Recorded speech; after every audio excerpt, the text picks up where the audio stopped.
नमस्कार दोस्तों, मैं चंद्रशेखर एग्जामपुर के ऑनलाइन प्लेटफॉर्म में आपका स्वागत करता हूं। आज एक महत्वपूर्ण मुद्दे को लेकर के हम डिस्कस करने वाले हैं और वो समसामयिक मुद्दों से संबंधित है, यानी कि करेंट अफेयर से संबंधित है। ये मुद्दे अक्सर चर्चा में रहते हैं और हाल फिलहाल में ये बहुत ज़्यादा चर्चा में रहा है। चर्चा में क्यों रहा है ये भी देखेंगे और ये भी देखेंगे कि इससे संबंधित कौन से पहलू हैं और उनसे जुड़े क्या क्या बातें कही गई हैं और ये क्यों ज़रूरी है। दरअसल मैं बात कर रहा हूँ एमएसपी यानी न्यूनतम समर्थन मूल्य की। न्यूनतम समर्थन मूल्य ये कृषि से संबंधित और कृषि आय से संबंधित, किसानों के हित से संबंधित एक बहुत ही बड़ा मुद्दा रहा है। हमेशा से ये वाद विवाद का विषय रहता है, कभी इसके पक्ष को लेकर के, कभी इसके निर्धारण को लेकर के, कभी इसके दिए जाने को लेकर के और कभी बाजार में जो सरकार इसके ज़रिए हस्तक्षेप करती है उसको लेकर के। तो इससे जुड़े बहुत सारे मुद्दे हैं। उन मुद्दों को आज के इस क्लास में हम समझेंगे, देखेंगे कि क्या क्या मुद्दे हैं और क्यों ज़रूरी है, एमएसपी क्यों ज़रूरी है और अभी जो चर्चा में रहा है वो चर्चा में क्यों रहा है और इससे संबंधित क्या क्या पहलू और इसके आयाम क्या हो सकते हैं। इन सभी बातों को हम समझेंगे। तो उससे पहले सबसे पहले हम शुरुआत करेंगे एमएसपी यानी मिनिमम सपोर्ट प्राइस, न्यूनतम समर्थन मूल्य। इंग्लिश में बात करें तो मिनिमम सपोर्ट प्राइस। ये चर्चा में क्यों रहा है? चर्चा में दरअसल ये इसलिए रहा है क्योंकि रबी की फसल के लिए अभी सरकार ने एमएसपी का निर्धारण किया है। सरकार के द्वारा जो एमएसपी का निर्धारण किया गया है उसको लेकर के क्या क्या बातें कही गई हैं ये जानना ज़रूरी है। उसके अलावा ये चर्चा में क्यों रहा है तो दूसरी बात ये है कि अभी सरकार ने तीन कृषि कानून को मंजूरी दी है। ठीक है, कानून को मंजूरी दी है। तो जैसे ही ये कानून पारित हुआ है इसको लेकर के राज्यों की कुछ आपत्तियां हैं। कई राज्य ये कह रहे हैं कि जैसे ही ये जो कानून पारित किया गया है सरकार के द्वारा उससे कृषकों का हित प्रभावित होगा। अब कृषकों का हित कैसे प्रभावित होगा, कृषि कैसे प्रभावित होगी, ये सभी मुद्दे जानना आज के सेशन में जरूरी हो जाता है। इसी को लेकर के अभी पंजाब सरकार ने आप पंजाब सरकार की बात करेंगे तो तीन कृषि कानून जो केंद्र सरकार ने पास किया है, केंद्र सरकार ने, उसके खिलाफ पंजाब राज्य ने अपना तीन कानून खुद का पारित किया है। और इस प्रकार जो पंजाब राज्य है ये केंद्र के कृषि कानून के खिलाफ अपना कानून पास करने वाला देश का पहला राज्य बन गया है। देश का पहला राज्य कौन बना है तो पंजाब बना है। अगर इसके बाद बात करें कि कौन सा राज्य है तो वो हो जाता है राजस्थान। ठीक है, पंजाब के बाद राजस्थान ने भी अपने लिए कृषि कानून पारित किए हैं, कृषि बिल लेकर के आया है। पंजाब सरकार भी कृषि बिल लेकर के आई है और उसे पारित कराने की कोशिश की है। इससे और सारी बातें संबंधित हैं, उनको देखेंगे, समझेंगे। फिलहाल जो अभी ये चर्चा में है और जो एमएसपी का निर्धारण अभी सरकार ने किया है सितंबर में, तो सितंबर में जो एमएसपी का निर्धारण किया गया है उसके जरिए सरकार ने जो लक्ष्य रखा है कि 30 करोड़ टन अभी खाद्यान्न का उत्पादन करेगी और इसके जरिए क्या करेगी, देश में जो पीडीएस है, पब्लिक डिस्ट्रीब्यूशन सिस्टम, पीडीएस है उसके लिए और उसके साथ साथ जो कृषक हित है, कृषक हित की बात करें तो कृषक हित का मतलब ये है कि उन्हें उचित मूल्य दिलाना। ठीक है, क्या दिलाना? उचित मूल्य दिलाना। मूल्य किसका दिलाना? तो उनके उत्पाद का। उत्पाद यानी कि जो भी किसान उत्पादित करता है, जो भी किसान फसल बोता है और उससे जो उत्पादन होता है उसकी बात की जा रही है कि उचित मूल्य दिलाया जाएगा। ठीक है, इसके जरिए सुनिश्चित करने का सरकार लक्ष्य रखी है और ये जरूरी है। जरूरी क्यों है? क्योंकि देश में जब आप देखे होंगे कोरोना महामारी के दौरान जैसे ही ये लॉकडाउन हुआ, लॉकडाउन की वजह से कई ऐसे समाज के कई ऐसे तबके हैं जिनके पास खाने के लिए खाद्यान्न पर्याप्त मात्रा में उपलब्ध नहीं है। ठीक है। खाद्यान्न पर्याप्त मात्रा में उपलब्ध नहीं है। अब खाद्यान्न उपलब्ध नहीं है, इसके लिए सरकार तमाम जुगत की, तमाम कोशिश की कि उनको घर तक राशन पहुंचाया जाए और उन्हें किसी भी प्रकार से समस्या ना हो। समस्या की बात करें तो किस तरह की समस्या, यानी कि खाद्यान्न को लेकर के समस्या उनके सामने न खड़ी हो और वो लॉकडाउन का उल्लंघन न करें। ये आप लोगों ने समाचारों में, समाचार पत्रों में देखा होगा, टीवी के जरिए आपने देखा होगा, इलेक्ट्रॉनिक मीडिया के जरिए आप लोगों ने देखा होगा, सुना होगा। अब बात ये आती है, हमने चर्चा में तो समझ लिया कि चर्चा में ये क्यों है, इसके क्या कारण रहे हैं चर्चा में रहने के, ये हमने समझ लिया। इसके अलावा यदि बात करें कि अब अगला पॉइंट क्या है, तो ये जानना जरूरी है, ठीक है। यहां पे ये जानना जरूरी है कि इनकी कीमतें क्या होती हैं, यानी कि कीमतें कैसे निर्धारित होती हैं और कितनी रखी गई हैं। तो सबसे पहले ये देखते हैं कि जो एमएसपी निर्धारित किया गया है, यानी कि जो कीमतें निर्धारित की गई हैं, उसमें जो कुछ है फसल हैं उनको हम देख लेते हैं कि कौन कौन सी फसलें हैं और उनका क्या एमएसपी निर्धारित किया गया है। ये पहले ही जान लेना जरूरी इसलिए है क्योंकि बाद में ये चीजें आपके लिए नुकसानदेह हो सकती हैं। नुकसानदेह का मतलब ये है कि आगे जब आप जाएंगे तो संभव है कि ये सभी चीजें आपको दोबारा से समझने की आवश्यकता होगी और ये भी हो सकता है कि फिर पहले नहीं समझे रहेंगे तो वहां आपको समझने में दिक्कत हो सके कि क्या क्या चीजें हैं, मैं बताना क्या चाह रहा हूं। तो इसीलिए मैं पहले ही बता देना चाहता हूं कि ये क्या क्या है। देखिए, गेहूं का जो एमएसपी निर्धारित किया गया है 1925 से बढ़ा करके इसको निर्धारित किया गया है 1975 प्रति क्विंटल की बात कर रहा हूं, यानी कि 1 क्विंटल की जो एमएसपी है उसकी बात की जा रही है। चना का जो रखा गया है वो 5100 रुपये रखा गया है, मसूर का 5100 रुपये रखा गया है। सरसों और रेपसीड की बात करें तो सरसों और रेपसीड का 4650 रुपये रखा गया है। इसके अलावा अन्य भी फसलें हैं जो कुल 22 प्लस 1 यानी कि टोटल हो जाते हैं आपके 23। इतना यानी कि 23 फसलों का ये जो एक है ये गन्ने से संबंधित है, ठीक है। गन्ने का एमएसपी यहां पे निर्धारित किया जाता है, इसीलिए इसको कहा जाता है 22+1, ठीक है। यहां तक बातें आप लोगों को क्लियर होंगी, यहां तक चीजें आप लोगों को बिल्कुल समझ में आई होंगी, कोई दिक्कत, उम्मीद करता हूं कोई दिक्कत नहीं हुई होंगी, ठीक है। अब फसलों की बात करते हैं। चूंकि पहले ही बात आई थी कि रबी की फसलों के लिए निर्धारित किया गया है, तो रबी की फसलों के लिए निर्धारित किया गया है तो ये जान लेना जरूरी है कि कुल कितनी फसलें होती हैं और कब कब उगाई जाती हैं और जो जब जब उगाई जाती हैं उनका समय जो होता है उसमें कौन कौन सी फसलें उगाई जाती हैं। तो सबसे पहले बात करें तो रबी फसल की बात करें तो देखिए, रबी फसल इसका जो समय काल होता है, यानी कि इसे बोए जाने का समय काल यहाँ पे बात की जा रही है, उसके टाइम की बात की जा रही है। तो शीत ऋतु में अक्टूबर से लेकर के दिसंबर के महीने तक इसकी खेती की जाती है। अक्टूबर से लेकर के दिसंबर तक, यानी कि जो अभी चल रहा है, ठीक है, दिसंबर तक अभी किया जाएगा। अभी नवंबर चल रहा है, दिसंबर तक किया जाएगा।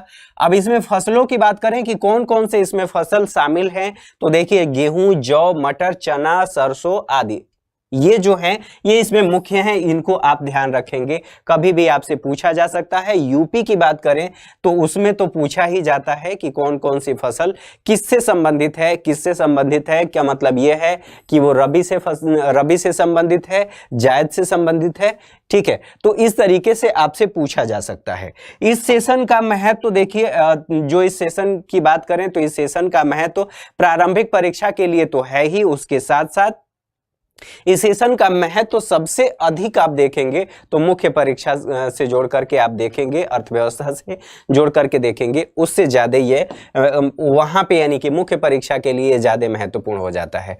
अब खरीफ की फसल की बात करें तो खरीफ को देखिए, इसका समय काल क्या होता है, तो मानसून के आगमन के साथ बुआई सितंबर अक्टूबर में होता है।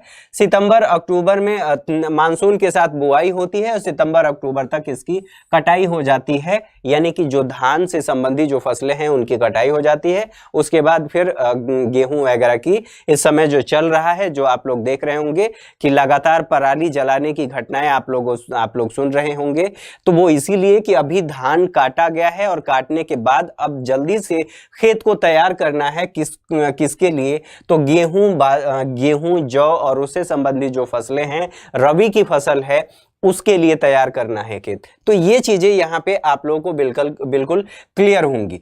फसल की बात करें कि इसमें कौन कौन सी फसल है, तो देखिए चावल, मक्का, ज्वार, बाजरा, तूर, ठीक है, अरहर, मूंग, उड़द, कपास, जूट, मूंगफली और सोयाबीन इसमें शामिल हैं। ये खरीफ की फसल इनको कहा जाता है।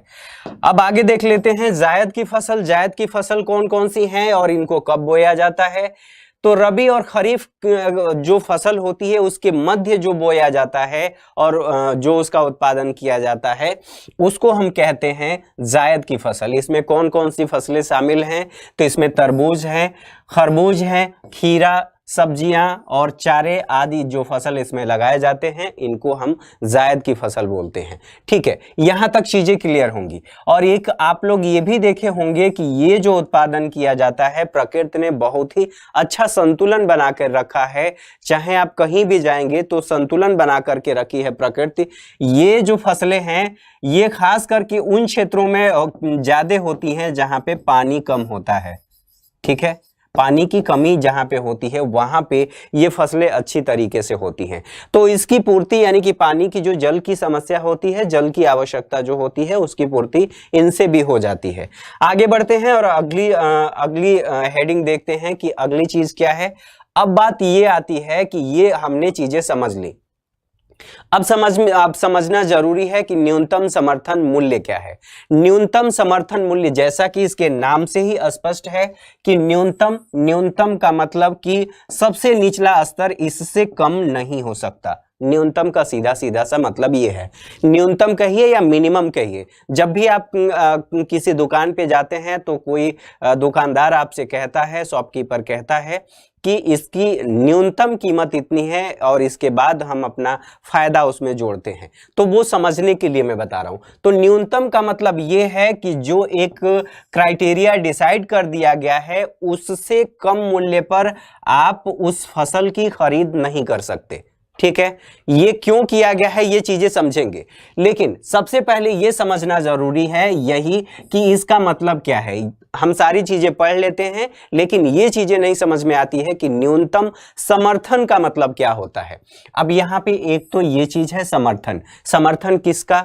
न्यूनतम तो हो गया, समर्थन किसका? तो ये जब समर्थन की बात आती है तो यहाँ पे सीधे आपके दिमाग में चीजें आ जाती हैं कि ये किसका समर्थन, तो कृषक की बात की जाती है, कृषक के समर्थन की बात की जाती है। और मूल्य की बात आप लोग बिल्कुल समझ रहे हैं कि मूल्य इसमें कुछ समझने के लिए है ही नहीं। तो न्यूनतम समर्थन मूल्य यानी कि कृषि से संबंधित जितने भी उत्पाद हैं, जितने उत्पाद यानी कि जो चिन्हित उत्पाद हैं जिन पे एमएसपी दी जाती है उसके लिए एक न्यूनतम कीमत निर्धारित कर दी जाती है और उस न्यूनतम कीमत से कम कीमत पर आप कृषि उत्पाद नहीं खरीद सकते। सरकार की ये कोशिश रहती है, हालांकि बिचौलिए इसका वायलेशन करते हैं। बिचौलिया अक्सर इस बात की कोशिश करते हैं, इस जुगत में लगे रहते हैं कि किस तरीके से हम कम मूल्य पे यानी कि एमएसपी से कम मूल्य पर फसल को खरीद लें और आगे जाकर के उसको स्टोर करके कालाबाजारी करके और किस तरीके से लाभ कमाएं। तो यहां तक बातें आप लोगों को क्लियर होंगी। अब थोड़ी सी इसकी डेफिनेशन की बात कर लें कि इसमें क्या क्या चीजें कही गई हैं। तो कृषि उत्पाद के मूल्य में किसी तीव्र गिरावट को रोकने के लिए सरकार क्या करती है? बाजार में हस्तक्षेप करती है। अब बाजार में हस्तक्षेप का मतलब क्या है? जैसे मान लीजिए कि बाजार क्या करता है, किसी चीज की कीमत डिसाइड करता है। किसी भी वस्तु की कीमत कौन निर्धारित करता है? तो ये निर्धारित करता है हमारा बाजार कि इस वस्तु की कीमत कितनी होगी। और ये डिपेंड करता है कि किसी वस्तु की बाजार में डिमांड कितनी है, हिंदी में कहूं तो बाजार में उसकी मांग कितनी है। जैसे उदाहरण के तौर पर मान लीजिए कि मोबाइल फोन है, किसी भी मोबाइल फोन की कीमत कब बढ़ेगी, जब उसकी मांग बाजार में अधिक हो जाएगी।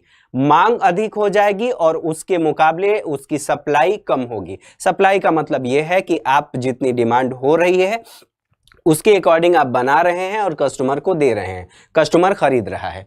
तो यहां पे जब ये स्थितियां हैं तो मांग और आपूर्ति के मध्य संतुलन है। मांग और आपूर्ति के मध्य ये संतुलन आप समझ गए होंगे। इसको एक उदाहरण से और समझाने की कोशिश करता हूं। जैसे लॉकडाउन हुआ, लॉकडाउन के बाद जैसे ही वर्क फ्रॉम होम की घोषणाएं हुई, जितने भी संस्थान हैं ये कहा गया कि सभी लोग वर्क फ्रॉम होम में जाएंगे और सरकार ने ये कहा कि आप अपने कर्मचारियों से वर्क फ्रॉम होम के तहत काम लेंगे। तो उसके साथ साथ जिसके पास सुविधाएं नहीं थी, सुविधाओं का मतलब ये है कि जिसके पास लैपटॉप, कंप्यूटर या फिर स्मार्टफोन नहीं था, वो कोशिश किए कि लगातार हम इसको खरीद लें। और उसके मुकाबले चूंकि उस दौरान कंपनियां बंद थी, प्रोडक्शन हो नहीं रहा था। तो जब प्रोडक्शन यानी कि उत्पादन नहीं हो रहा था तो ऐसी स्थिति में क्या होगा कि यहाँ पे मांग यानी कि अधिक है, ठीक है, एरो ऊपर का मतलब है कि मांग अधिक है, और सप्लाई यानी कि उसकी पूर्ति की बात करें तो पूर्ति यहाँ पे कम है।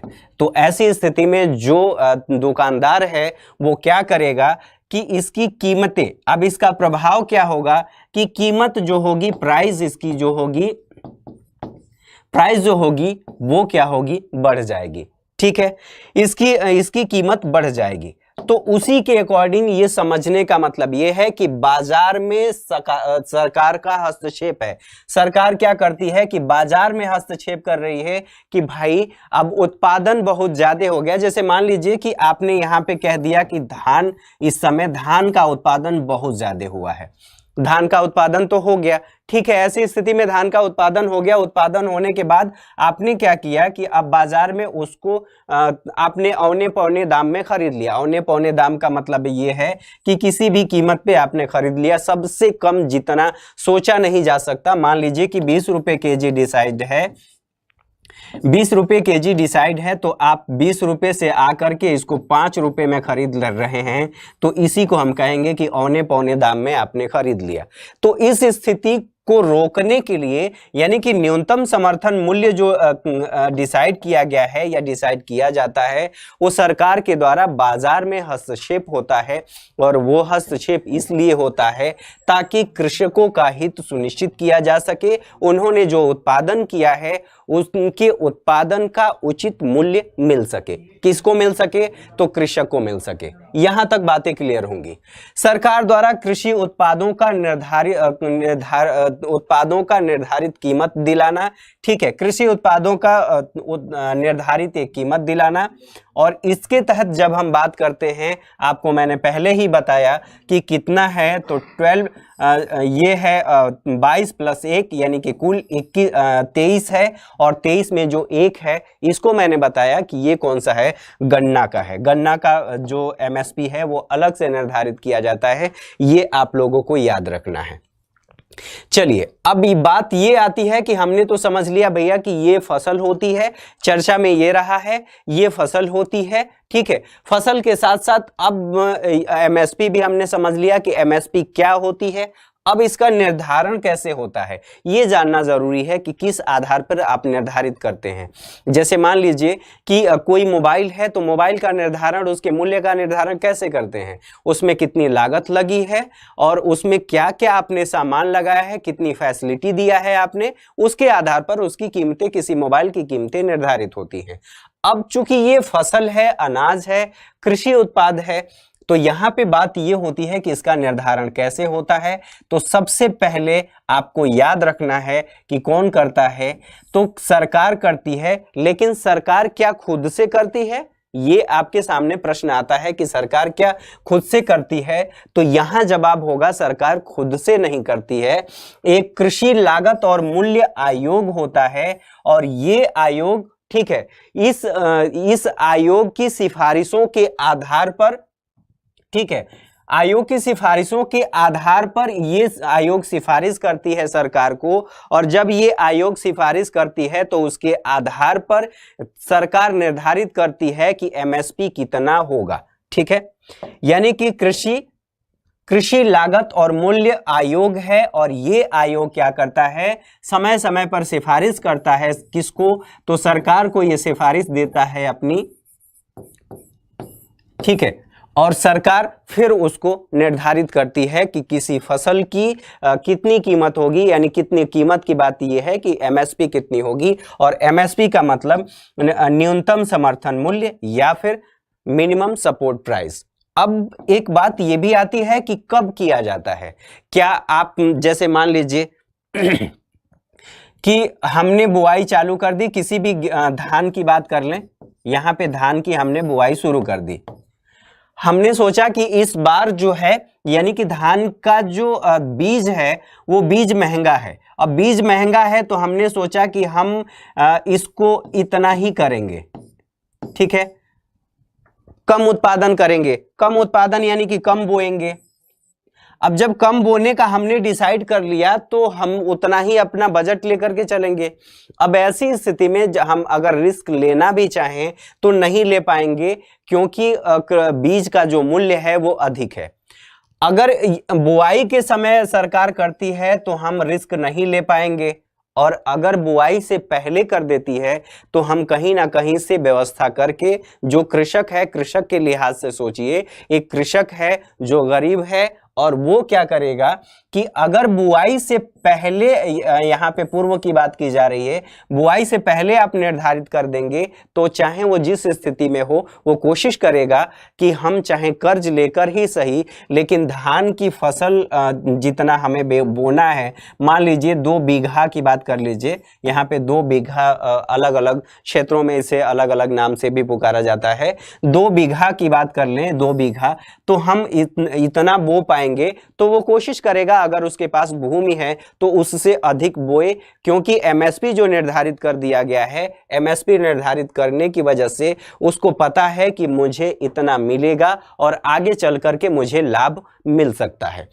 तो ये तब किया जाता है, यानी कि अभी जो रबी की फसल, जैसे मैंने आपको बताया, सितंबर में निर्धारित कर दिया गया है, अब उसकी बुआई शुरू हो रही है, तो ऐसी स्थिति में किसान डिसाइड कर पाएगा, अपनी इनकम भी देखेगा, अपनी लागत भी देखेगा, और उससे कितना उसे प्राप्त होगा, यानी कि फसल तैयार होने के बाद यदि वो बाजार में जाता है तो कितना मिलेगा वो डिसाइड कर पाएगा, और उसके आधार पर वो डिसीजन लेगा कि उसे आलू बोना है, प्याज बोना है, या फिर धान बोना है, या जो कोई जिस भी फसल की बात कर लीजिए, उसको जब समय से पहले आप बताएंगे। जैसे मान लीजिए भी कोई भी काम है, आपको कह दिया जाए, आप पढ़ाई कर रहे हैं, आपको कह दिया जाए 4 महीने पहले ना बता करके अचानक से कह दिया जाए कि कल, यानी कि आज मान लो जो तारीख है, कल आपसे कह दिया जाए कि कल आपका एग्जाम है, ठीक है। अब ऐसी स्थिति में आप क्या करेंगे, आप सोचेंगे कि मैं कैसे तैयार हो पाऊंगा, मेरी तो कल परीक्षा ली जाएगी, और जब परीक्षा होगी तो ऐसी स्थिति में आप डिलेमिना की स्थिति में होंगे, और आप जो रणनीति बना करके चलना चाहते हैं वो अपेक्षित परिणाम आपको नहीं मिलेगा। तो इसलिए यहाँ पे सरकार ये करती है कि फसल की बुआई से पहले निर्धारित करती है एमएसपी, और पहले निर्धारित करती है तो किसान को डिसीजन लेने का मौका मिल जाता है, और उसी के आधार पर वो फिर फसल का चुनाव करता है कि वो फसल बोएगा कौन सा, ठीक है। अब इसकी आवश्यकता क्यों पड़ी, सबसे पहले अब ये चीजें समझना जरूरी है कि हमें एमएसपी की आवश्यकता क्यों है। एमएसपी की आवश्यकता, जैसे मान लीजिए आपने कोई फैक्ट्री खोला, संक्षेप में समझने की कोशिश करिए, आपने कोई फैक्ट्री खोल दी, फैक्ट्री तो आपने खोल दिया, उसमें सब कुछ आपने निवेश कर दिया, निवेश करने के बाद आपके सामने ये डिलेमिना बना हुआ है कि मैं जो एक प्रोडक्ट बना रहा हूं, ये मार्कर मैं बना रहा हूं, जो इसमें मेरी लागत लगी है, क्या वो बाजार से निकल पाएगा, यानी कि इस मार्कर को बनाने में मेरी जो कॉस्ट आई है, जो लागत आई है, वो 10 रुपए की आई है, लेकिन आपके सामने ये समस्या बनी हुई है कि क्या ये मार्कर 9 रुपए में बिकेगा, 8 रुपए में बिकेगा, या 7 रुपए में बिकेगा। तो ऐसी स्थिति में ये समझना आपके लिए ये समझना बहुत ज़्यादा मुश्किल हो जाएगा और आप निर्धारित नहीं कर पाएंगे कि मुझे करना क्या चाहिए। तो इसकी आवश्यकता इसलिए है कि किसानों को एक उचित मूल्य दिलाना है। उचित मूल्य का मतलब ये है कि हर कोई, एक व्यापारी आप देखेंगे तो अगर उसकी लागत 12 रुपये आती है तो वो या तो 13 में बेचता है कोई सामान, या फिर 14 में बेचता है, या हो सकता है कि वो पर्सन टू पर्सन वेरी करता है, समय और स्थान के हिसाब से वेरी करता है कि किस सिटी में कितना होगा। अगर मेट्रोपॉलिटन सिटी में बात करेंगे तो जिस सब्जी या फिर किसी फसल की कीमत 12 रुपये है, तो वो ग्रामीण क्षेत्रों की मैं बात कर रहा हूँ, तो ये मेट्रोपॉलिटन सिटी में पहुँचने के बाद उसकी कीमत 20 रुपये तक निर्धारित हो जाती है, 20 रुपये तक हो जाता है। कारण भी है उसका ट्रांसपोर्टेशन चार्ज से लेकर के रख रखाव और समय पर पहुंचाना, और जो ट्रांसपोर्टेशन के दौरान जो फसल खराब होती है वो तो आपकी ही है, वो आपको देखना है। तो ऐसी स्थिति में ये चीजें होती हैं। तो सबसे जो पहली बात यह है कि किसानों को उचित मूल्य दिलाना। आपने जो उत्पादन किया है, आपने जो उसमें निवेश किया है, उसका उचित मूल्य आपको मिलना चाहिए। चूंकि किसान जो हैं वो अन्नदाता हैं, देश के अन्नदाता हैं, तो उनकी भी कुछ आवश्यकताएं हैं और उसको पूरा करना जरूरी है। सरकार की ये लायबिलिटी है, सरकार की जिम्मेदारी है कि वो उनकी आवश्यकताओं को पूरा करे, और जो वो पूरे देश को और उस आबादी को, जैसे जो गैर कृषि कार्य में लगी है आबादी। अब यहाँ पे एक चीज आप लोगों को समझना होगा, गैर कृषि कार्य में जो आबादी लगी हुई है उसके भोजन की आवश्यकता की पूर्ति कौन करता है? तो ये करता है कृषक। ठीक है, अब ये गैर कृषि कार्य कौन सा है? आप कहीं पे जॉब कर रहे हैं, सेवाएं दे रहे हैं, ठीक है, आप शहर में रह रहे हैं, शहर में तो कृषि होती नहीं है, आपके पास खेत नहीं है, उत्पादन नहीं होता है।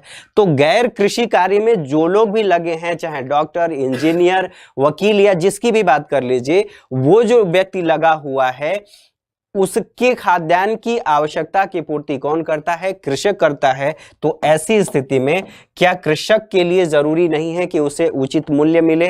जो ब्रेड आप देखते हैं, गेहूं से ब्रेड बनता है और ब्रेड की कीमत चाहे गेहूं 20 रुपए किलो हो, लेकिन एक ब्रेड की कीमत जो हो जाती है, आप देखेंगे तो मार्केट में पहुंचते पहुंचते आप, यानी कि उपभोक्ता तक पहुंचते पहुंचते, अगर हाफ केजी या 250 ग्राम का अगर ब्रेड है तो 250 ग्राम का ब्रेड कम से कम जो बिकता है वो बिकता है 20 से 30 रुपए।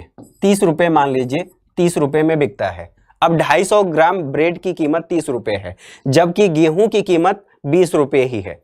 तो उसमें जो इसके बीच में जो कॉस्ट लगा है वो कॉस्ट तो लगा है और उसके आधार पर निर्धारित कर दिया गया है, लेकिन इसको भी एक उचित मूल्य कृषक को भी मिलना चाहिए। तो इसके लिए जरूरी है कि कुछ एमएसपी निर्धारित किया जाए, ताकि जो बिचौलिए हैं कुछ ऐसा ना करें कि उसकी कीमतें कम दिखा करके, उत्पादन अधिक दिखा करके, और वो बीच में लाभ ले लें। अधिशेष उत्पादन की स्थिति में, अब यहां पे देखिए, अधिशेष उत्पादन की स्थिति में मूल्य सुरक्षा। अब अधिशेष उत्पादन को समझ लेते हैं।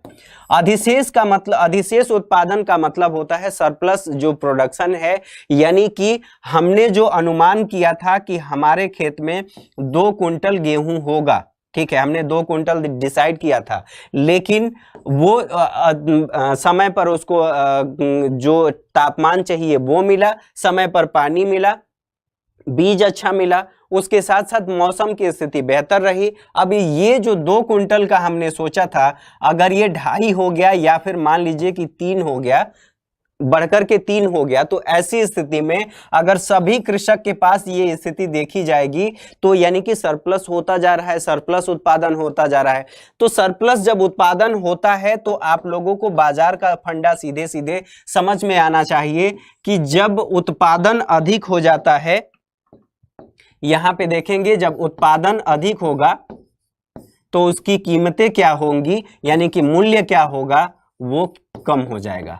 उत्पादन अधिक हो जाएगा तो आप लोगों ने सुना होगा या देखा होगा कि कई जो महाराष्ट्र क्षेत्र है या कई क्षेत्रों में क्या होता है कि जब बड़े पैमाने पर आलू या फिर प्याज का उत्पादन होता है और वो 1 रुपये केजी जब बाजार उनसे खरीदता है, बाजार का मतलब जो बेचने वाले लोग हैं, जो व्यापारी हैं, 1 रुपये केजी जब खरीदते हैं तो कृषक ये सोचता है कि जो हमारी लागत है इसमें 2 रुपये केजी आया है और हमें 3 रुपये भी नहीं मिल रहा है।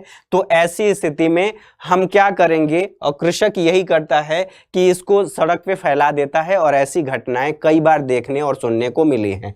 तो ऐसी स्थिति में जब अधिशेष उत्पादन होगा तो कीमतों में स्थिरता यानी कि मूल्य सुरक्षा, आपके पास अधिशेष उत्पादन भले हुआ है, सरकार ये कहती है कि ठीक है भाई, आपकी जो लागत है उसके हिसाब से कुछ आप मुनाफा ले लीजिए और हम इतना रखेंगे, एमएसपी का निर्धारण कर दिया गया है, उससे कम कम मूल्य आपको नहीं दिया जाएगा। ठीक है, तो इसके लिए जरूरी है। तीसरी बात देखते हैं, कृषि में उत्पादन को बढ़ावा देना। एक ये जो है बिचौलियों से शोषण को बचाना, और ये सारी चीजें जो ऊपर मैंने 2 पॉइंट बताए हैं उसका मतलब ही यही है कि बिचौलियों से सुरक्षा प्रदान करना है। किसको? तो कृषक को। ठीक है, अब कृषि उत्पादन को बढ़ावा देना, जैसे मान लीजिए कि हमने क्या किया कि 10 रुपये लागत लगाया, 10 रुपये लागत तो हमने लगा दिया, लेकिन हमें यहाँ पे मिल रहा है 8 रुपये। तो अगले वर्ष से मैं कोशिश करूंगा कि जो मेरा 2 रुपये का नुकसान हो रहा है, मैं कृषि कार्य धीरे धीरे उससे मेरा मोह भंग होने लगेगा और कृषि कार्य कोई भी कृषक छोड़ने लगेगा। तो ऐसी स्थिति में करना यह भी है कि कृषि कार्य के लिए प्रोत्साहित भी करना है, क्योंकि अगर कृषक कृषि नहीं करेगा, उत्पादन नहीं करेगा तो देश में खाद्यान्न का संकट उत्पन्न हो जाएगा, और जब खाद्यान्न का संकट होगा तो उसके लिए क्या करना होगा, हमें बाहर से आयात करना पड़ेगा, और जब बाहर से आयात करेंगे तो वो हो सकता है कि उसकी कीमतें अधिक हों, और कीमतें अधिक होने के साथ साथ ये भी ध्यान रखना होगा कि हमारा जो विदेशी मुद्रा भंडार है, विदेशी मुद्रा भंडार यदि जो भी रिजर्व है, फॉरेन रिजर्व, वो हमें देना पड़ेगा, क्योंकि हमारा जो व्यापार है वो किस में होता है, जो विदेशों से व्यापार होता है वो डॉलर में होता है, और ऐसी स्थिति में जो हमारा विदेशी मुद्रा भंडार है वो कम हो जाएगा, और अन्य जो आवश्यक चीजें हैं यानी कि जो डॉलर के जरिए हम खरीद सकते हैं जो आवश्यक चीजें, वो हमारी खरीद प्रभावित होगी। ठीक है, यहां तक बातें क्लियर होंगी। अब जो चौथा पॉइंट है वो है पीडीएस के लिए अनाज की खरीद। ये पीडीएस के बारे में आप लोगों ने पढ़ा होगा, पब्लिक डिस्ट्रीब्यूशन सिस्टम या फिर सार्वजनिक वितरण प्रणाली। ये सार्वजनिक वितरण प्रणाली क्या है? जो गरीबी रेखा के नीचे लोग हैं, बिलो पॉवर्टी लाइन, उनके लिए सरकार क्या करती है कि अनाज खरीदती है, और अनाज खरीद करके उसको स्टोर करती है। स्टोर करने के साथ साथ वो क्या करती है कि उन्हें 2 या 3 रुपये किलो अलग अलग मूल्य फसलों के हिसाब से निर्धारित होता है। गेहूं का अलग होता है, धान का अलग होता है, और जो मोटे अनाज होते हैं उनका अलग होता है। ये अलग अलग समय पे निर्धारित होता है। फिलहाल 2 या 3 रुपये इसी के बीच ये फ्लैक्चुएट करता है, इतना ही रहता है। ठीक है, तो पीडीएस के लिए आपको अनाज चाहिए, और अनाज कहां से मिलेगा? कृषक से मिलेगा। कृषक को अब आप सुरक्षा नहीं देंगे, न्यूनतम समर्थन मूल्य नहीं देंगे तो कृषक उत्पादित नहीं करेगा, और जब कृषक उत्पादित नहीं करेगा तो समाज का वह वर्ग जिसके पास जिसकी परचेजिंग पावर कम है, यानी कि उसकी क्रय क्षमता कम है, कुल मिलाकर के कहने का मतलब यह है कि उसके पास इतने पैसे नहीं हैं कि वो मार्केट रेट पर मार्केट रेट पर, जैसे गेहूं की कीमत मार्केट में आप देखेंगे तो 20 रुपये से लेकर के 40 रुपये तक भी हो सकता है, 20 से लेकर के 40 हो सकता है। तो क्या एक जो मजदूर है जो अनौपचारिक क्षेत्र में काम करता है, अनौपचारिक क्षेत्र का मतलब यह है कि जो मजदूरी करते हैं, दिहाड़ी करते हैं, जो रिक्शा चलाते हैं, मैं उनकी बात कर रहा हूं, तो उनके पास पैसे नहीं है, उनकी इनकम इतनी अच्छी नहीं है, तो ऐसी स्थिति में क्या वो बाजार मूल्य पर खरीद सकते हैं? 2 तरह की गरीबी होती है, एक होती है सापेक्ष गरीबी और दूसरी होती है निरपेक्ष गरीबी। सापेक्ष गरीबी को और निरपेक्ष गरीबी को थोड़ा सा मैं जस्टिफाई कर देता हूं, आप लोग समझेंगे। देखिए, सापेक्ष का मतलब होता है, सापेक्ष गरीबी एक दूसरे का मुकाबले का मतलब यह है कि आपके पास पैसा है, गाड़ी है, सब कुछ है, आप बिल्कुल अपनी लाइफ को स्मूथली जी रहे हैं, सब कुछ ठीक है, लेकिन क्या आप अंबानी के मुकाबले गरीब नहीं हैं? तो यहां पे जब किसी से तुलना हो जाएगी तो वहां पे आप देखेंगे वो कौन सी गरीबी कही जाएगी, तो सापेक्षिक गरीबी या सापेक्ष आप कह सकते हैं, सापेक्षिक गरीबी वहां पे आ जाएगा। दूसरी बात, निरपेक्ष गरीबी। निरपेक्ष गरीबी का मतलब यह है कि आप ऐसी अवस्था में हैं जो मिनिमम नीड्स होती हैं, जो न्यूनतम आपकी आवश्यकता होती है। न्यूनतम आवश्यकता कहूं तो रोटी, कपड़ा, मकान, इसको बहुत ही आसानी से समझा जा सकता है कि आप अपनी खाद्यान्न से लेकर के बाकी जो आपकी जो जरूरतें हैं उसको आप पूरा नहीं कर पा रहे हैं, तो ये है निरपेक्ष गरीबी। और एक और गरीबी होती है जो अपने तरह की उसकी तरह का कोई भी नहीं है, यानी कि आप देखेंगे कि वो ऐसा व्यक्ति है जो फुटपाथ पे सोता है, उसके पास कुछ भी नहीं है, कुछ भी अपने लिए खरीदने की क्षमता नहीं है। तो ऐसी स्थिति में जो व्यक्ति जिनकी क्रय क्षमता नहीं है पर्याप्त और वो नहीं खरीद सकते, तो उनका भी, चूंकि हमारा देश कैसा एक सोशल सामाजिक न्याय वाला देश है और लोकतांत्रिक देश है, तो लोकतांत्रिक देश में सबका सामाजिक न्याय सुनिश्चित करना होगा और सबके लिए ये सुनिश्चित करना होगा कि कोई भूखा ना रहे। तो भूखा नहीं रहने के लिए ये पीडीएस है, और पीडीएस के लिए भारत सरकार को अनाज खरीदना है। अनाज कहां से मिलेगा? कृषक से मिलेगा, और कृषक को क्या करना है? उचित मूल्य देना है और उसे आगे कृषि कार्य के लिए प्रोत्साहित भी करना है। तो उसके लिए जरूरी है कि कृषक को एमएसपी दिया जाए। यहां तक बातें आप लोगों को बिल्कुल क्लियर होंगी, ठीक है। खाद्य सुरक्षा यहां पे जरूरी है। इसके अलावा मान लीजिए कि ये तो पीडीएस है, अब एक और स्थिति, सूखा हो गया या कोई आपदा आ गया, कोई आपदा आ गया। आपदा में प्राकृतिक या मानव जनित दोनों ही हो सकता है। दो आपदाएं होती हैं, एक तो प्राकृतिक, ठीक है, प्राकृतिक, और दूसरा मानव जनित, ठीक है। अभी प्राकृतिक का मतलब भूकंप आ गया, सूखा हो गया, ठीक है, सूखा हो गया या फिर बाढ़ आ गया, आपने फसल लगाया, फसल बर्बाद हो गई। मानव जनित आपदाओं में जैसे युद्ध हो गया, आप किसी देश के साथ युद्ध हो गया, फसल बर्बाद हो गई, कुछ क्षेत्रों की बात करें, फसल बर्बाद हो गई, या फिर अन्य आपदाएं उसमें जोड़ करके देख सकते हैं। फिलहाल हमें आपदा नहीं पढ़ना है, कौन कौन से होते हैं ये मैंने बता दिया, इतना अभी इस टॉपिक के लिए काफी है। अभी आपदाओं की हमने बात कर लिया कि सूखा पड़ गया या फिर कुछ ऐसा हुआ जैसे अभी चीन के साथ हमारी तनातनी लगी हुई है, ठीक है। ऐसी स्थिति में यदि युद्ध हो जाता है तो युद्ध की स्थिति में महंगाई वैसे ही बढ़ जाती है, देश पर आर्थिक बोझ डालता है युद्ध। तो ऐसी स्थिति में अगर उत्पादन नहीं हो रहा है तो आपको पूरी आबादी को, यानी कि देश की पूरी आबादी का खाद्यान्न सुनिश्चित करना है। सुनिश्चित कैसे करेंगे? जब आपके पास रिजर्व हो। रिजर्व का मतलब है ये है कि आपके जो अन्नागार हैं, अन्नागार का मतलब ये है कि आपने रिजर्व रखा है, कोल्ड स्टोरेज में जाकर के रखा है आपने किसान से खरीद करके अनाज। तो ऐसी स्थिति में कोई ऐसी आपदा होती है तो उसकी पूर्ति भी करने के लिए ये जरूरी है। अब आगे बढ़ते हैं, अगली चीज देखते हैं। आई होप कि आप लोगों को यहां तक चीजें बिल्कुल क्लियर होंगी। अब इसमें निर्धारक का कारक कौन कौन से होते हैं? निर्धारक के कारक की बात करें कि किन आधारों पर इसको निर्धारित किया जाता है, तो यदि आधारों की बात करें तो इसमें सबसे जो पहली बात आती है वो आती है मांग और आपूर्ति। मांग और आपूर्ति के बारे में मैंने पहले भी आपको बताया, लेकिन मांग और आपूर्ति को थोड़ा सा और यहां पे समझने की जरूरत है कि मांग और आपूर्ति का मतलब यहां पे क्या है। देखिए, आपने जैसे आपको अभी बासमती चावल सबको लगभग पसंद होता है। बासमती चावल एक काला नमक चावल होता है जो बहुत ही कॉस्टली होता है और बहुत ही सुगंधित होता है। तो लोग यही कोशिश करते हैं कि बासमती चावल की कीमतें जो कम हो और बासमती चावल को हम भी खरीद पाएं। बासमती चावल सभी खाने की, सबकी आवश्यकता होती है, सबकी पसंद होती है। तो अब जैसे मान लीजिए कि मांग बासमती चावल की अधिक है, उसकी आपूर्ति कम है, ठीक है, आपूर्ति कम है, मांग ज्यादा है, तो ऐसी स्थिति में इस पे हम एमएसपी बढ़ा करके, और इसका उत्पादन जब कम हो रहा है तभी आपूर्ति कम है। तो जब उत्पादन कम हो रहा है, आपूर्ति कम है, तो ऐसी स्थिति में सरकार क्या करेगी कि उस पे एमएसपी जो है बढ़ा देगी।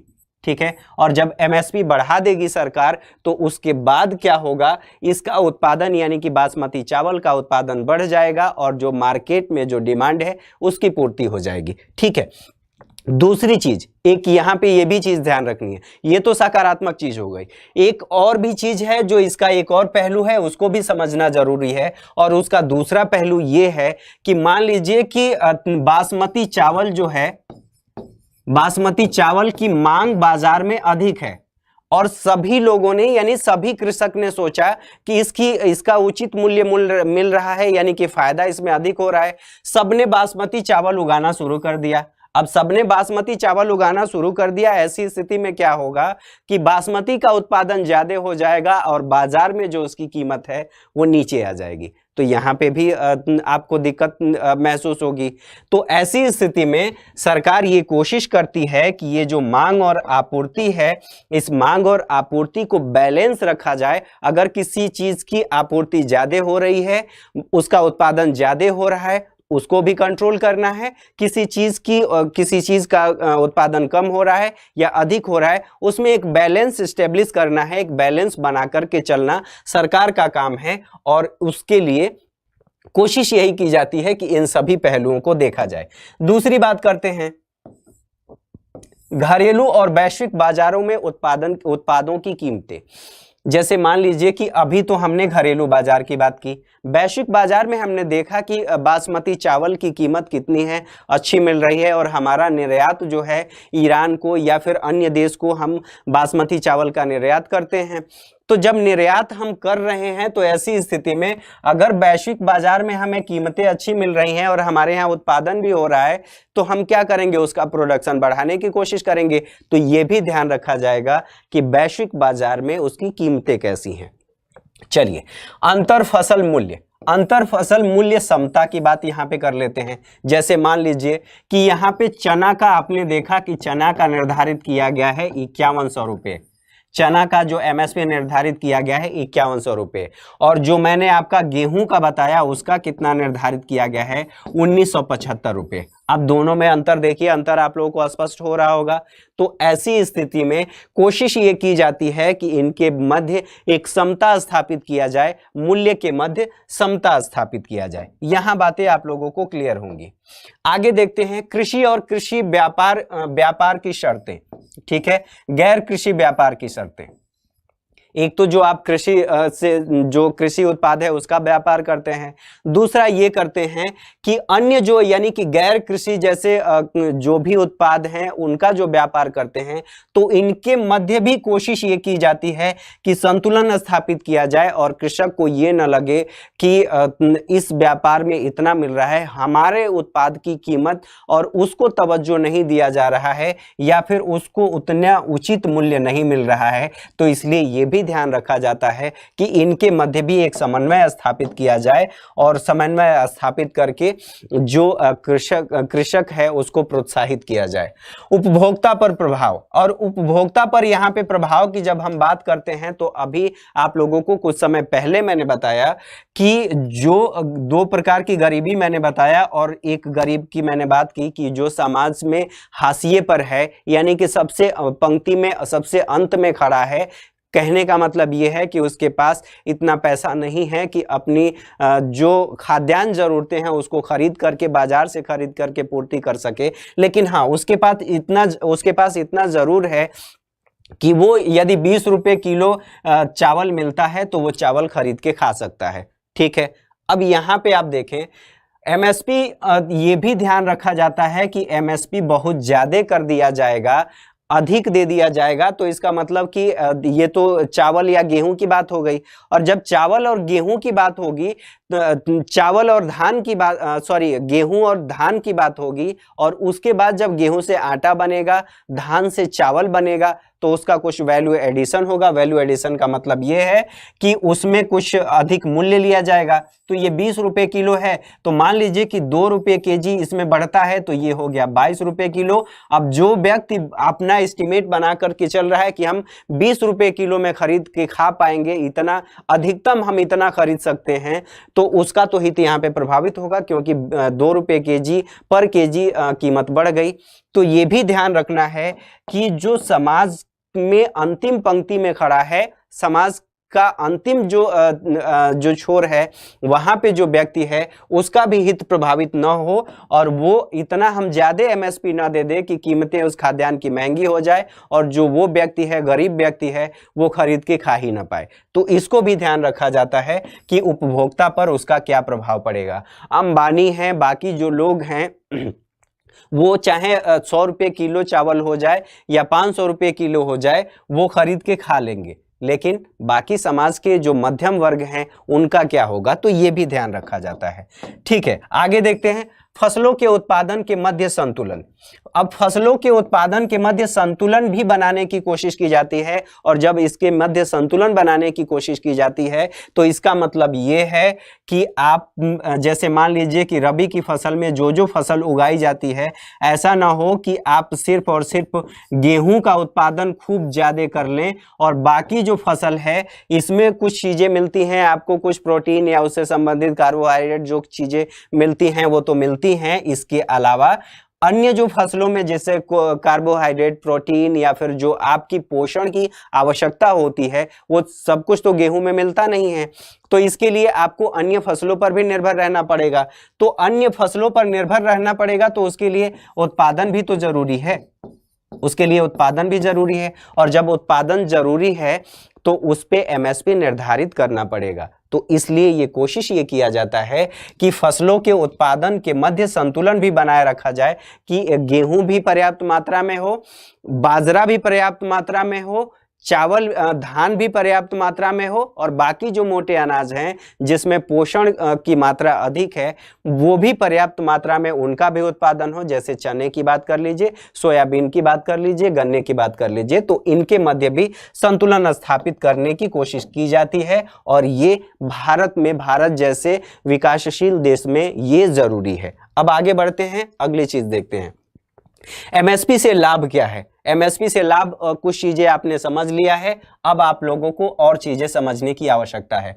कृषि, जलवायु और जैव विविधता के अनुरूप फसलों का उत्पादन होता है। जैसे मान लीजिए भारत में आप देखेंगे तो भारत में सभी प्रकार की जलवायु पाई जाती है, और जब सभी प्रकार की जलवायु पाई जाती है तो इसका मतलब ये कहा जाता है कि ये कॉन्टिनेंट की तरह है। कॉन्टिनेंट का मतलब महाद्वीप की तरह है, क्योंकि यहाँ पे लगभग सभी तरह की जलवायु पाई जाती है। जलवायु का मतलब है जब दक्षिण भारत में जाएंगे वहां पे आपको गर्मी ज्यादा मिलेगी, मध्य भारत में आएंगे तो उससे थोड़ी सी कम, और जब उत्तर भारत में जाएंगे तो उससे भी कम आपको मिलेगा, और जम्मू कश्मीर में जाएंगे तो वहां पे आपको ध्रुवीय प्रभाव दिखेगा, आपको वहां पे ठंडी ज्यादा मिलेगी, बर्फीली वो जगह है। तो इसलिए कहा जाता है कि भारत की जो विविधता है, जलवायु विविधता और भौगोलिक विविधता, ये जलवायु विविधता भी है, जलवायु विविधता का भी उदाहरण है और भौगोलिक विविधता का भी उदाहरण है। आप जो गंगा घाटी वाला क्षेत्र देखेंगे, गंगा के मैदान वाला क्षेत्र देखेंगे, तो वहां पे आपको क्या दिखेगा कि उत्पादन अधिक होता है, फसलों का उत्पादन अधिक होता है। वहां पे आबादी जो है वो डेंस है। डेंस का मतलब ये है कि वहां पे आबादी सघन बसी हुई है। और उसके अलावा आप पहाड़ी क्षेत्रों में चले जाएंगे, हिमाचल, उत्तराखंड या फिर जो असम वाला नॉर्थ ईस्ट वाला क्षेत्र है, वहां पे आपको क्या देखने को मिलेगा, आबादी दूर दूर तक बसी हुई है। पहाड़ी क्षेत्रों में कृषि कार्य कम होता है। तो ऐसी स्थिति में ये कोशिश ये किया जाता है कि कृषि, जलवायु और जैव विविधता के अनुरूप फसलों का उत्पादन अधिक करना, और ये ध्यान रखना कि जैव विविधता के अनुरूप का मतलब ये है कि आप सिर्फ और सिर्फ धान का उत्पादन कर रहे हैं, यानी कि आप जो आपकी जो भूमि है उसका लगातार दोहन कर रहे हैं और उसकी उर्वरता खत्म हो रही है। तो इसीलिए अलग अलग फसल भी उगाया जाता है, ताकि उससे जो कृषि की जो भूमि की उर्वरता है वो भी बनी रहे। तो ये आप लोगों ने ध्यान रखा, ये चीजें आप लोगों को समझ में आई होंगी। आगे बात करते हैं किसानों की आय की सुरक्षा, यहाँ पे सुरक्षा 2 बार हो गया है।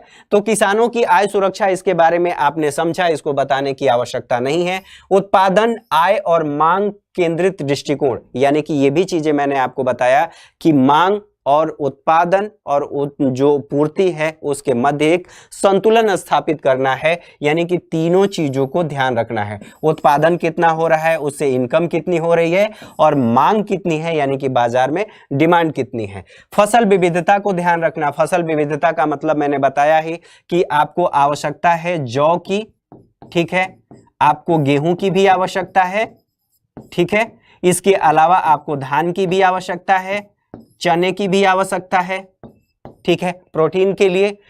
इसके अलावा आप बात करें सोयाबीन की भी आवश्यकता है, ठीक है, सोयाबीन की भी आवश्यकता है क्योंकि इसमें प्रोटीन है, ये प्रोटीन रिच है। बाकी अन्य फसलों की भी आवश्यकता है। तो जब तक आप उसको एमएसपी के तहत आप निर्धारित नहीं करेंगे, उसके तहत जस्टिफाई नहीं करेंगे, तो ये चीजें आपको फसल विविधता नहीं देखेंगे। तो इसलिए ये कहा गया है कि यहाँ पे फसल विविधता को बढ़ावा देना, यानी कि जिस फसल पे हम एमएसपी ज्यादा दे दिए, किसान उधर की तरफ आकर्षित होगा।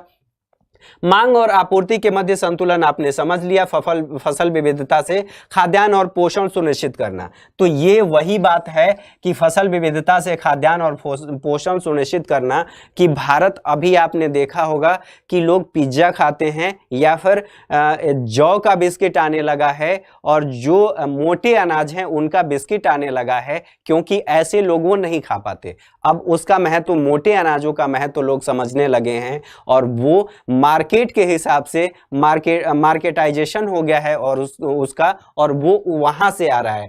तो यहाँ कहने का मतलब ये है फसल विविधता से खाद्यान्न और पोषण सुनिश्चित करना।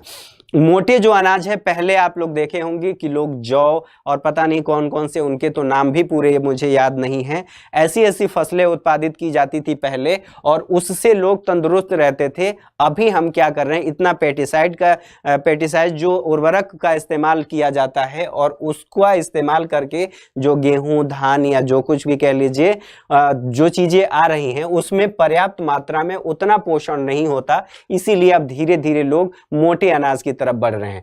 तो कहने का मतलब यह है कि सभी फसल में अलग अलग उसमें पोषण होता है, उसको भी सुनिश्चित करना है। यहां पे आपने चीजें समझी हैं।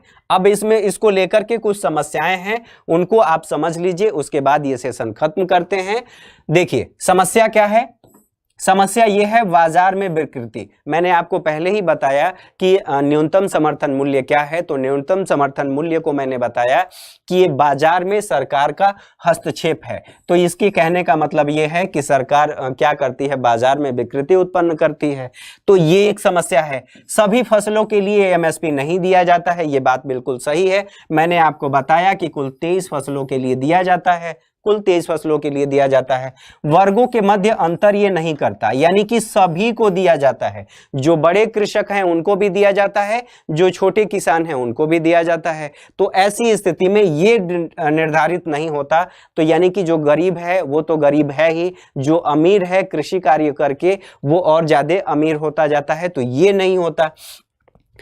ये एक बड़ी समस्या है इसका, और इसी को लेकर के एमएसपी को लेकर के कई बार विरोध भी किया जाता है कि ये नहीं होना चाहिए। और जो इसके जानकार हैं, सचिन तेंदुलकर एक समिति, एमएस स्वामीनाथन समिति थी, और एमएस स्वामीनाथन समिति इसके लिए गठित की गई थी, और एमएस स्वामीनाथन समिति ने इसके लिए सुझाव दिया था कि एमएसपी होना चाहिए। ये कब इसकी एक रूपरेखा दी थी और उसने कहा था, ये 2004 में दिया था, 2004 की मैं बात कर रहा हूं, ठीक है। 2004 में एमएस स्वामीनाथन समिति ने कहा था, और एमएस स्वामीनाथन ने और इसका दायरा बढ़ाने की कोशिश की थी, और उसने कहा था कि कृषक जो हैं लागत प्रतिस्पर्धी होना चाहिए।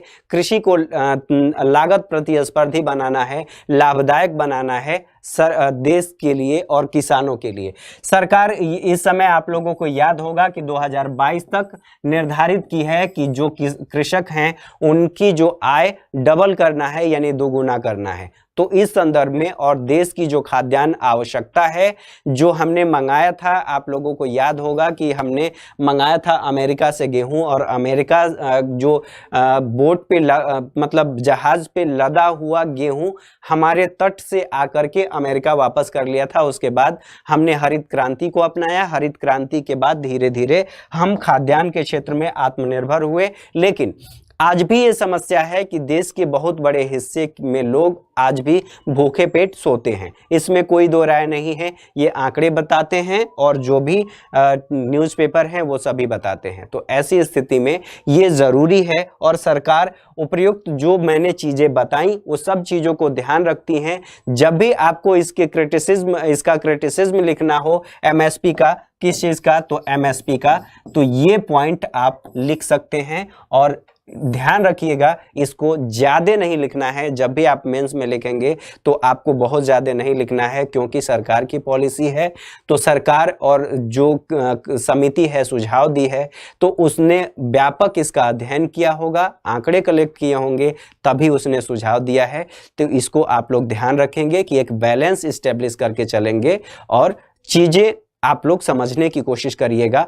तो ये सेशन आप लोगों को कैसा लगा, ये एक बार कमेंट करके आप लोग जरूर बताइएगा।